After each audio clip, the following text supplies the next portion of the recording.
Somewhere between a fallacy and an eye roll sits cancel culture, the jack-in-the-box solution to all life's problems like there, and refusing to look at your bank balance. Its very mention provokes instant reactions, often dictated by which social hill you've decided to martyr yourself on. But to treat it merely as a political stick to beat your least favourite ideologue with is to miss the point entirely. It has metastasized beyond ideology. It is now a cultural juggernaut, a snarling, unpaid intern of fate, firing at will and sacking people for crimes as mild as wrong intonation.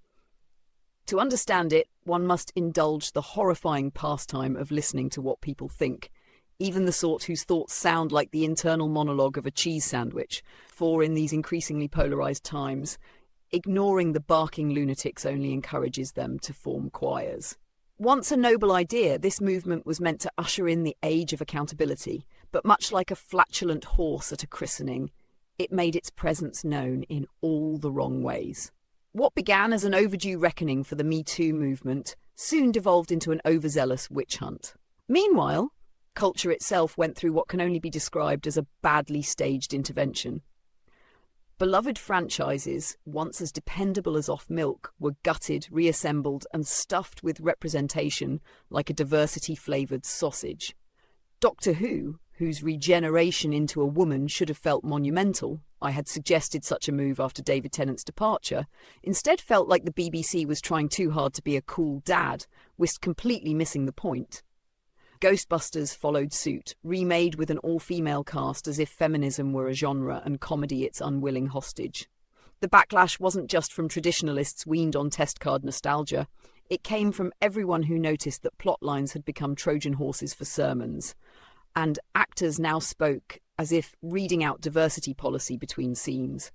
Advertisements soon resembled forced group photos of every identity checkbox, all smiling with the exact enthusiasm of someone being slowly digested by capitalism. Which is fine, you know. Jehovah's Witnesses have been doing it with their leaflets long before it was fashionable, with each ethnicity almost comically rationed to one person, usually a lion thrown in, because we all know how grossly underrepresented they are these days. But Jehovah's Witnesses are just some harmless, authoritarian cult of old people trying to save you from an evil they invented, like the Reform Party.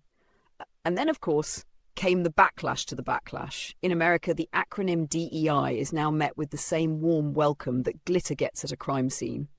Right-wing legislatures have taken to dismantling inclusion efforts, with the glee of Call of Duty players high on energy drinks and injustice, mocking the left's earlier smugness with an echoing cackle that sounds suspiciously familiar.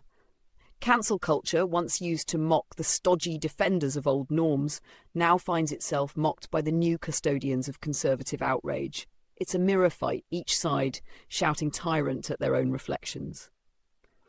The true tragedy of cancel culture was execution, an attempt at moral hygiene that, like most hygiene, rapidly turns obsessive and deeply unhygienic. What could have been an enlightening period of reckoning became instead a witch-burning festival where the flames were kindled by smugness.